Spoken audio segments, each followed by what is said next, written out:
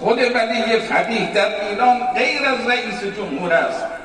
ولی فقیه حکمش حکم شرعی است و مردم ایران 10 میلیون نفر با اعتقاد ایمانی از او اطاعت میکنند و این یک قدرت بی‌نظیری است.